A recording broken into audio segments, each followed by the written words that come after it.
तपह पूत यह कौन दमकता, जिसका मुख सूरज सा। क्रांति दूत यह कौन महकता, जिसका यश मलयज सा। ब्रह्म ऋषि विश्वामित्र की परंपरा के पथिक, विश्वव्यापी गायत्री परिवार के अधिष्ठाता, जन कल्याण हेतु यज्ञमय जीवन जीने वाले युग दृष्टा, वेदमूर्ति, तपोनिष्ठ युग व्यास पंडित श्री राम शर्मा आचार्य, जिन्हें हम श्रद्धा से पूज्य गुरुदेव नाम से संबोधित करते हैं। गुरुदेव का व्यक्तित्व एवं कृतित्व अनेकानेक शोध प्रबंध लिखे जाने के बावजूद भी विद्वत जनों को हतप्रभ किए हुए हैं। 80 वर्ष के जीवन समय में समय संयम व पंचकोश जागरण से एक साथ 5 शरीरों के गहन क्रियाकलापों से वे नूतन सृष्टि का सृजन कर गए। उन विराट सत्ता की गहन जीवन यात्रा को कुछ शब्दों में बांध पाना असंभव कार्य है। फिर भी गुरुदेव के प्रति श्रद्धा इस असंभव को संभव बनाने हेतु प्रेरित करती है। जमींदार पंडित मोतीलाल शर्मा जी के सुसंस्कृत एवं सुसंपन्न सनाढ़ ब्राह्मण कुल भारद्वाज गोत्रीय परिवार में पंडित जी के ज्येष्ठ पुत्र पंडित रूप किशोर शर्मा जी, जो प्रख्यात ज्योतिषी, वैद्य, समाजसेवी, निष्प्रिय कथावाचक थे, जनपद आगरा के आंवलखेड़ा ग्राम में इन्हीं पंडित रूप किशोर जी शर्मा की सहधर्मिणी तपस्विनी दान कुंवरी देवी की ज्येष्ठ संतान के रूप में आश्विन कृष्ण त्रयोदशी विक्रम संवत 1963 अर्थात 20 सितंबर 1911 को मानवता के अनन्य सेवक, गायत्री माता के वरद पुत्र, प्रखर स्वतंत्रता सेनानी, प्राणी मात्र के सहज सहचर, युग पुरुष, युग दृष्टा, युग प्रवर्तक, विश्व बंधुत्व एवं विश्व शांति के समर्थक, पोषक, युग व्यास पंडित श्री राम शर्मा आचार्य जी का जन्म हुआ। पिताश्री पंडित रूप किशोर जी के परम मित्र महामना मदन मोहन मालवीय जी ने बालक श्री राम का यज्ञोपवीत संस्कार बनारस में करवाया और उपदेश दिया। गायत्री ब्राह्मण की कामधेनु है। ब्राह्मण कुल में जन्मे बालक की जिज्ञासा का समाधान करते हुए पिताश्री ने बालक को ब्राह्मणत्व के गुण और वर्ण के साथ गायत्री का मर्म समझाकर यज्ञोपवीत संस्कार की सार्थकता को उनके रोम रोम में पिरो दिया। बालक श्री राम की प्राथमिक स्तर की शिक्षा एवं संस्कृत शिक्षा घर पर ही उच्च संस्कारवान शिक्षक रूप राम जी के द्वारा संपन्न हुई। बालक श्री राम की प्रतिभा सदैव से ही प्रखर थी, अतः वजीफे के साथ प्राइमरी बोर्ड की परीक्षा आगरा मंडल से उत्तीर्ण की, किंतु इसके बाद स्वयं ही इस बाबू बनाने वाली शिक्षा पर उन्होंने विराम लगा दिया। देव योग से पिता का स्नेह बालक श्री राम को अल्प ही प्राप्त हो सका। बालक की 12 वर्ष की आयु के अवसर पर ही पिता का देहावसान हो गया। बालक श्री राम का लालन पालन वात्सल्यमयी माता दानकुंवरी देवी की स्नेहिल छाया में संपन्न हुआ। माता को सभी प्रेम से ताई जी कहकर पुकारते थे। बालक श्री राम की 15 वर्ष की आयु के बाद आए वसंत पंचमी के पर्व पर ब्रह्म मुहूर्त में पूजा की कोठरी में एक प्रकाश पुंज प्रकट हुआ। प्रकाश के मध्य एक दिव्य योगी का सूक्ष्म शरीर प्रचंड प्रखर बनता गया। स्वयं स्वामी सर्वेश्वरानंद जी ने बालक के समक्ष उपस्थित कौतूहल को समाप्त करते हुए कहा, हमारे तुम्हारे जन्म जन्मांतरों के संबंध है। तुम्हारे पिछले जन्म एक से एक बढ़कर रहे हैं, किंतु प्रस्तुत जीवन और भी विलक्षण है। इस जन्म में समस्त अवतारी सत्ताओं के समतुल्य पुरुषार्थ करना है। भारतीय संस्कृति के नवोन्मेष हेतु एक विशाल संगठन देव मानवों का खड़ा करना है तथा इसके लिए प्रचंड तप पुरुषार्थ करना है। गुरुदेव के गुरु हम सबके दादा गुरु कहलाए। हमारी गुरु सत्ता एवं उनकी मार्गदर्शक सत्ता का साक्षात्कार उनके आध्यात्मिक विवाह के रूप में संपन्न हुआ। वह दूध पानी की तरह गुरु शिष्य की सत्ता मिलकर एक हो गई। दोनों एकाकार हुए। यही वसंत पर्व पंडित श्री राम शर्मा आचार्य जी का आध्यात्मिक जन्म दिवस बना। महान मार्गदर्शक ने बालक श्री राम से संपूर्ण समर्पण मांग शरीर, मन, भावना, कामना का समर्पण प्राप्त कर उन्हें अवधूत स्थिति में स्थापित किया। समर्थ गुरु सत्ता ने कुछ आदेश अपने शिष्य को दिए। प्रथम आदेश था 24 लक्ष के 24 गायत्री महापुरुष चरण अगले दिनों संपन्न करने हैं। द्वितीय आदेश था स्वतंत्रता संग्राम में महत्वपूर्ण भूमिका निभानी है। तृतीय आदेश था गहन हिमालय यात्रा करनी है एवं प्रवास करना है।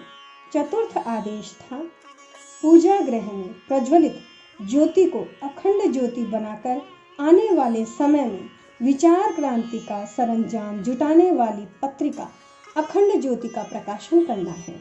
24 लक्ष के 24 महापुरुष चरणों की समाप्ति पर एक विशाल सहस्त्रकुंडी महायज्ञ आयोजित करना है ताकि देवी सत्ता की अंशधारी आत्माएं एक स्थान पर एकत्रित हों और गायत्री परिवार रूपी संगठन का बीजांकुर हो जो कालांतर में वटवृक्ष बने। पूज्यवर की 1926 से अपनी मार्गदर्शक सत्ता की भेंटवार्ता के बाद के वर्षों का मूल्यांकन करें तो हम पाते हैं कि उन्होंने 1926, 27, 28 में अनुष्ठान क्रम पूरी तरह चलाया। 1928 के उत्तरार्ध से 1936 के उत्तरार्ध तक वे स्वतंत्रता संग्राम सेनानी के रूप में सक्रिय रहे। 6 बार कठोर कारावास भोगा और श्री राम मत्त के रूप में अपनी लेखनी को स्वतंत्रता की वेदी को समर्पित किया। इसी बीच महात्मा गांधी, रविंद्रनाथ टैगोर, आचार्य विनोबा भावे एवं महर्षि योगी अरविंद आदि के मूर्धन्य महापुरुषों के संपर्क में रहे। 1937 से पूजा उपासना का नियमित क्रम 1951 तक यथावत चलाया एवं पूर्णाहुति के रूप में पहले 2 शतकुंडीय गायत्री महायज्ञ 1953 एवं 1956 में किए। तत्पश्चात सहस्त्र कुंडी महायज्ञ 1958 में संपन्न किया। इसी बीच 1951 में कुछ माह की हिमालय यात्रा पर गए। 1961 में 1 वर्ष के लिए दुर्गम हिमालय प्रवास किया। 24 महापुरुष चरणों में गुरुदेव प्रतिदिन 6 से 8 घंटा बैठकर 40 से 90 माला गायत्री मंत्र जप करते। परम सात्विक जौ जिन्हें पहले गोमाता को खिलाया जाता है, तत्पश्चात गाय के गोबर में बचे हुए जो बीन कर साफ कर बनी जौ की रोटी और गाय की छाछ पर शरीर यात्रा का सीमित निर्वाह होता रहा। त्रेता में राम अनुज भरत की तपश्चर्या को कलयुग में स्वयं श्री राम ने निर्वाहित किया। अपनी 5 इंद्रियों, 5 मन संस्थान का परिष्कार करने हेतु उन्होंने अथक परिश्रम किया। साधारणतया साधक अपने साधना के स्वरूपों को गोपनीय रखते हैं, परंतु गुरुदेव का जीवन तो खुली किताब है। उन्होंने गुह्य ज्ञान को अपनी लेखनी से जन जन तक पहुंचा दिया।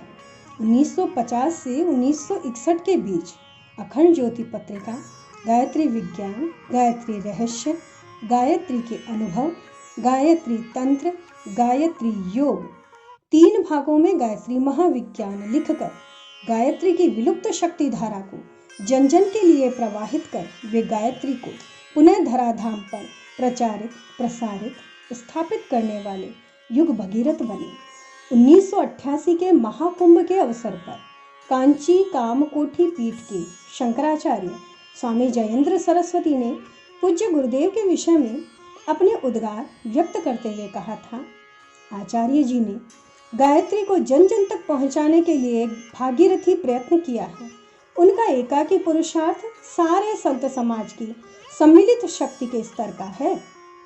अब तो परंपरावादी आचार्य महामंडलेश्वर तक गुरुदेव के गायत्री व यज्ञ की दिशा में किए गए कार्य की महत्ता को स्वीकार करते व सराहते हैं। आचार्य जी ने जाति, लिंग, वर्ण के भेद से परे गायत्री जप एवं यज्ञ को आसान, निरापद एवं सुलभ बना दिया। राष्ट्रव्यापी गायत्री प्रचार प्रसार एवं बड़ी संख्या में गायत्री यज्ञों व सम्मेलनों का आयोजन गुरुदेव के पुरुषार्थ को ही प्रदर्शित करता है। 1943 में गुरुदेव की शक्ति में ममता के अजस्त्र अनुदान भी जुड़ गए, जब मां भगवती देवी उनकी जीवन संगिनी बनी। 1953 में महर्षि दुर्वासा की मथुरा स्थित तपस्थली पर गायत्री तपोभूमि की स्थापना के साथ ही गायत्री परिवार का नवांकुर पोषण पाने लगा। तपोभूमि की यज्ञशाला में अखंड अग्नि प्रज्वलित हुई और गायत्री यज्ञ एवं साधना शिविरों का आरंभ हो गया। अपनी तप साधना से अर्जित रिद्धि सिद्धियों की पूंजी को गुरुदेव ने अपने सुपात्रों एवं परिजनों के दुखों के निवारण में खर्च कर दिया। स्वयं सदैव एक साधारण ब्राह्मणोचित जीवन जिया। गायत्री जयंती 1961 को आर्ष साहित्य के पुनरुद्धार की श्रृंखला में चारों वेद, 20 स्मृतियों का हिंदी रूपांतरण, 18 पुराणों का नवीन भाष्य, षट दर्शन के भाष्य और 108 उपनिषदों की 3 खंडों में हिंदी में सरल टीका पहली बार जन समुदाय के समक्ष प्रस्तुत की गई। यह आर्ष साहित्य जब तत्कालिक राष्ट्रपति सर्वपल्ली डॉक्टर राधाकृष्णन को भेंट किया गया तो उन्होंने कहा, यदि यह ज्ञान नवनीत मुझे कुछ वर्ष पूर्व मिल गया होता तो संभवतः मैं राजनीति में प्रवेश न कर आचार्य श्री के चरणों में बैठा आध्यात्म दर्शन का शिक्षण ले रहा होता। युग निर्माता के रूप में संत सुधारकों के कार्य को अपने हाथों में लेते हुए नारी जागरण का बीड़ा परम पूज्य गुरुदेव ने उठाया और 1959 की गायत्री जयंती पर यह महती जिम्मेदारी वंदनीय माताजी के कंधों पर सौंपी और इसी के साथ एक नई क्रांति का तूफान आया और सभी और महिला नेतृत्व की युग परिवर्तन की दुंदुभी बजती चली गई। गेरुआ वस्त्रधारी देव कन्याओं ने जनमानस के चिंतन को झकझोरा। ये देव कन्याएं वक्ता, गायक, कर्मकांडकर्ता, उद्घोषक आदि रूपों में समाज का नेतृत्व करने लगी। पूज्य गुरुदेव संभवतः पहले युग पुरुष हैं जिन्होंने 21वीं सदी नारी सदी की घोषणा की है। अपनी मार्गदर्शक सत्ता से अजस्र अनुदान एवं मार्गदर्शन एवं दिशा निर्देश पाने गुरुदेव 1941, 1951, 1960 से 61, 1971 में गहन हिमालय में अज्ञातवास के लिए गए। मार्गदर्शक सत्ता के दिशा निर्देशों के अनुरूप 16 जून से 20 जून 1971 में गायत्री तपोभूमि मथुरा में आयोजित विदाई सम्मेलन में लाखों अश्रुपूरित नेत्रों ने गुरु सत्ता को स्थूल रूप से विदाई दी। अब गुरु सत्ता ने अखंड दीप के साथ गंगा के किनारे देवात्मा हिमालय के चरणों में ऋषि परंपरा के पुनर्जीवन हेतु गायत्री तीर्थ के रूप में ऋषि विश्वामित्र की तपस्थली पर शांति कुंज की स्थापना की।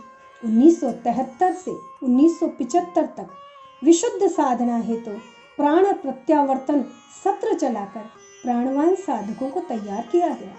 ऋषि परंपरा के अंतर्गत सभी ऋषियों की गतिविधियों के अनुरूप क्रियाकलाप आरंभ कर दिए गए, यथा भागीरथ परंपरा में ज्ञान गंगा का विस्तार, चरक परंपरा में दुर्लभ वनौषधियों का आरोपण, प्रयोग, परीक्षण, व्यास परंपरा में युग साहित्य के साथ साथ प्रज्ञा पुराण का सृजन, नारद परंपरा में जन जन की भावना विस्तार हेतु संगीत का शिक्षण, समर्थ गुरु रामदास एवं आदि शंकराचार्य परंपरा में 5 केंद्रीय संस्थानों के अतिरिक्त 2400 प्रज्ञा संस्थानों की स्थापना, पतंजलि परंपरा में प्राण प्रत्यावर्तन एवं प्रज्ञा योग की सरल साधना, विश्वामित्र परंपरा में सिद्धपीठ की स्थापना कर संजीवनी विद्या का शिक्षण व नवयुग की पृष्ठभूमि का निर्माण, पलाद परंपरा में संस्कारी आहार द्वारा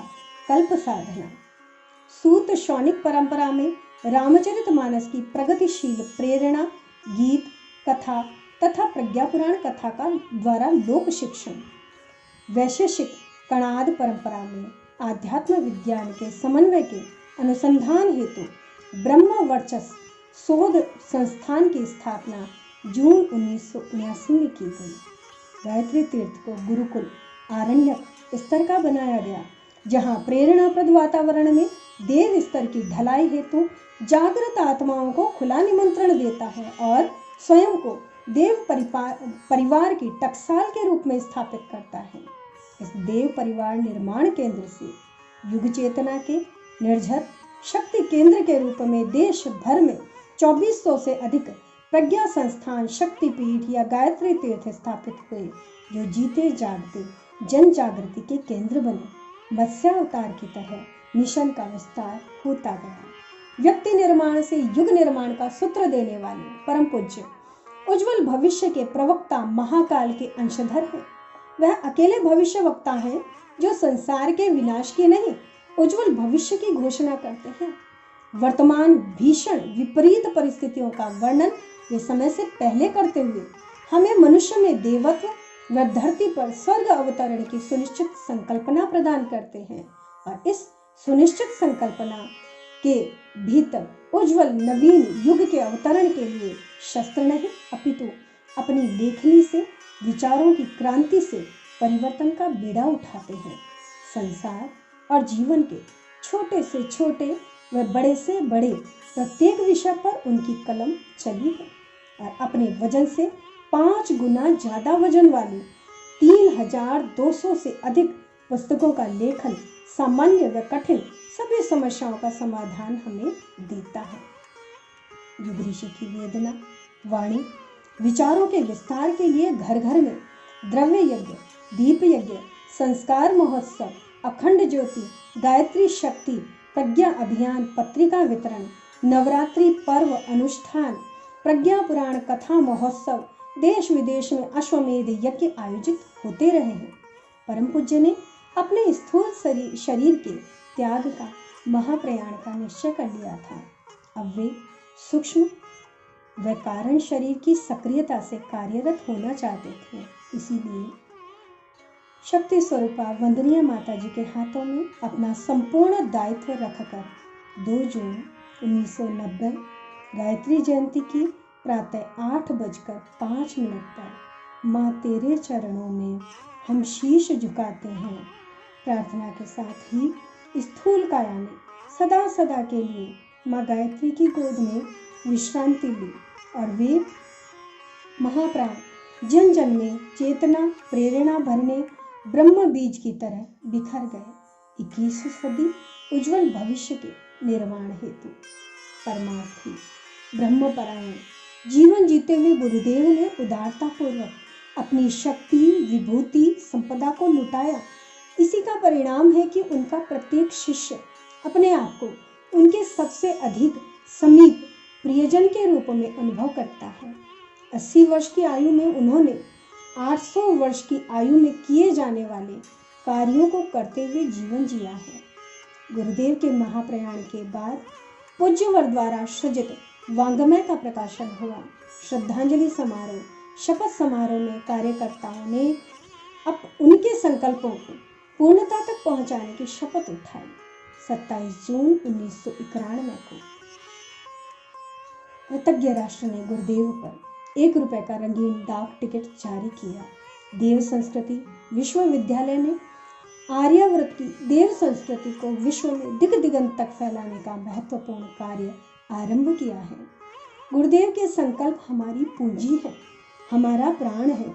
समय का जो उपयोग उन्होंने किया एवं समाज के हित के लिए जैसा उसका सुनियोजन उन्होंने किया, यदि उसका एक अंश भी हम शिष्य अपने जीवन में उतार सके तो अपना जीवन धन्य बना लेंगे। और यह हमारा कर्तव्य भी है, क्योंकि हम युग ऋषि के वंशज हैं।